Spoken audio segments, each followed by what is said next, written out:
Mary Cazelot, DOC number 786-727, who is a first felony offender who was convicted of hit and run driving. And on February 10th, 2025, was sentenced to serve 7 years hard labor in Avoyelles Parish. Your parole eligibility date is June 1st, 2025. Your good time date is February 13th, 2026. Your full term date is September 1st, 2030. Does that information sound correct to you, Ms. Cazelot?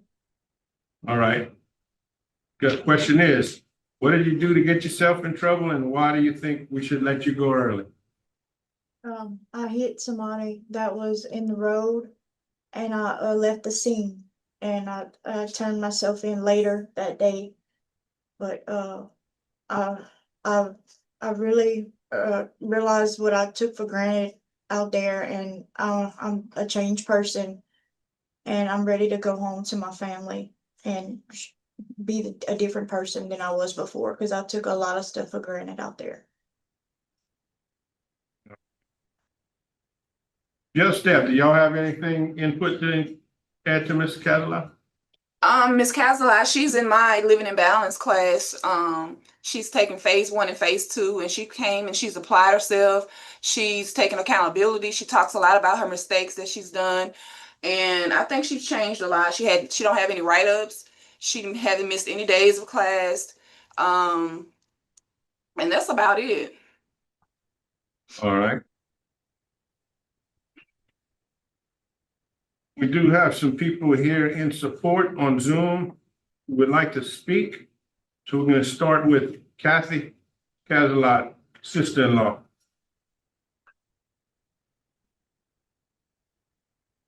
Go ahead, Kathy.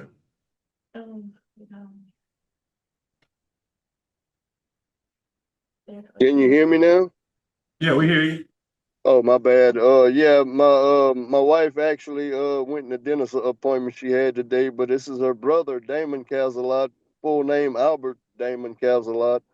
Yeah, I was just hoping that that she could get released, man, and get back with her kids and my mom, and try to get her life back on track. She had a little off railment for a little while, and I mean, everybody makes mistakes, and hopefully she's learned from her mistake, and I think she has from speaking with her from time to time.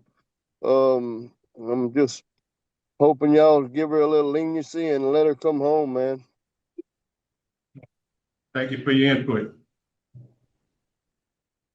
Okay, so you were the second person on the list. We also have Betty Cazelot, your mother, who would like to speak. Go ahead, Ms. Betty. Yes, sir. I'm her mother. I have custody of her minor children. Still, can you hear me? Yes. I have custody of her minor children. Mary, like my son said, you know, she got off path. I don't have to tell you, so many do that today. But I feel like she has straightened her life up. She's ready to come home to her 2 minor children and her elderly parents. And I would appreciate very much if you would consider early release for her. Thank you. All right. We also have opposition. We have Paula Dibble, the stepmother of the victim, who's opposed at headquarters but not speaking. We also have Holly Bass, victim's niece, who's opposed at headquarters but not speaking.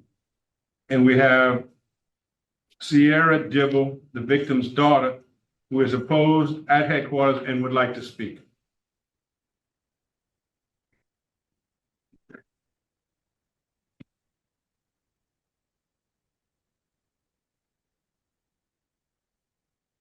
Honorable members of the board, my name is Sierra Dibble, last name inherited from my father, James Dwayne Dibble Jr. A man brutally murdered on September 3rd, 2023 by the person is here in his form, Mary Elizabeth Cazelot, not a person, but a murderer. I want one specific thing to be clear in the statement. The fact that even the simple thought of this murder, this cold and calculating monster, walking freely among innocent people, fills me and my family with unspeakable fear and anguish. Her release will not only reopen deep and unhealed wounds, but can cause shockwaves of terror to people in my hometown of my home parish and any other place that the news of my murder of my father has reached. She is a predator who is responsible for brutally killing of my father by running him over as if he were nothing but a piece of trash. But he wasn't. Dwayne Dibble was a son, a brother, an uncle, a friend, and a cousin. He was somebody's baby. He is my father. My father who was taken away from me as if the hands of this murder were the hands of God. He will never get to celebrate another holiday or another birthday. He will never be able to see me become a nurse. He will never get to work out.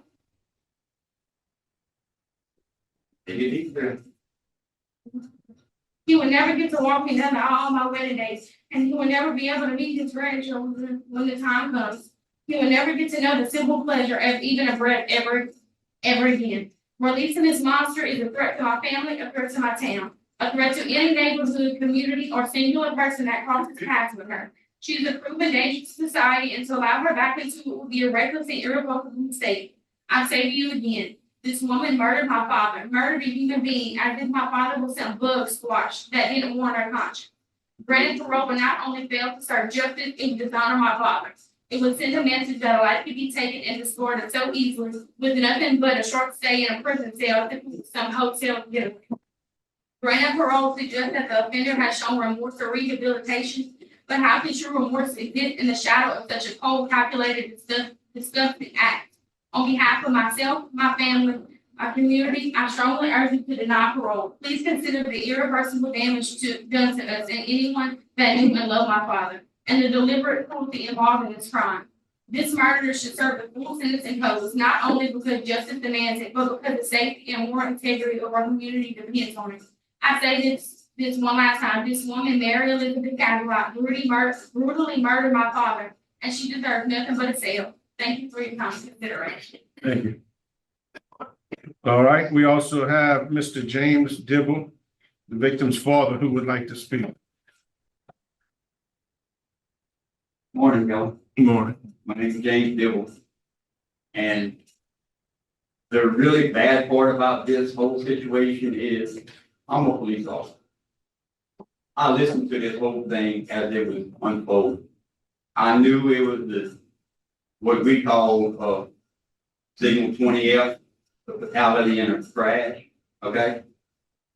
I listened to the whole thing, but I didn't know it was my son. I was sitting there praying because I'm from Simsport. I don't live there anymore, but I was praying for these people, whoever they were. And then it would wind up being my son. It just ran over and crushed his head and just kept on going like he's a piece of trash.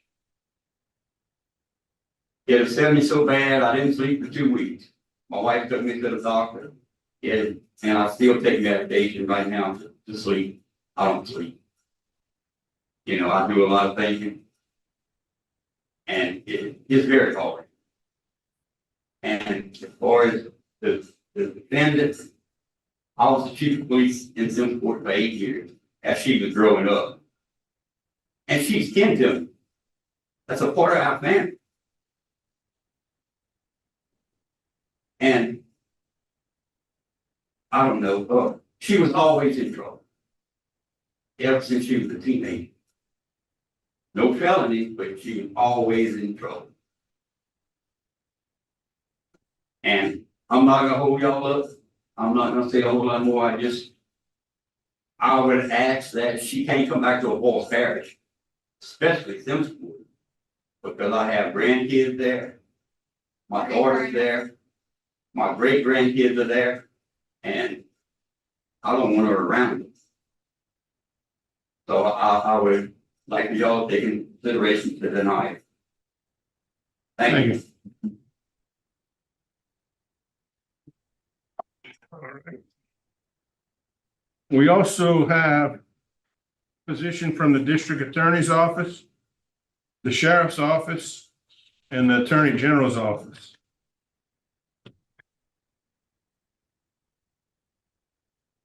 The case has been assigned to Mr. Tillis, so he's gonna ask you some questions and he's gonna be the one to cast the first vote.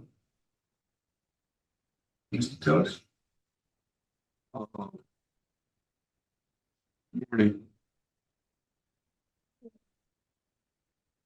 I read through your case several times and I don't have any questions. Mr. Freeman? Were you intoxicated at the time? I was on, methamphetamines. Methamphetamine? Yes, sir. You didn't realize you hit him? Yes, sir. I knew I hit somebody and, I just panicked because my license was suspended and I panicked and I left the scene and I went home and, I woke my kids up to tell them that I was gonna go to jail and then I called the cops to come and get me. Answer the question, please. Sure. Did you try to hide the car? I did put my car somewhere until my kids could wake up and I could tell them what happened and get ready to go because I knew I was gonna go to jail. You tried to wash it? And... No, sir, I did not. Okay. You knew you ran over somebody? Yes, sir. All right. I have no questions. Admiral. All right, it's time to vote. Mr. Dillis? Due to strong law enforcement, my vote's going to be to deny. Mr. Freeman? Due to law enforcement and victim opposition, my vote is to deny. And I also vote to deny based on victim opposition, law enforcement opposition. So, Ms. Cazelot, today your parole has been denied. Let me know what you think about this case in the comments below. And if you like this video, please hit subscribe for new videos every week.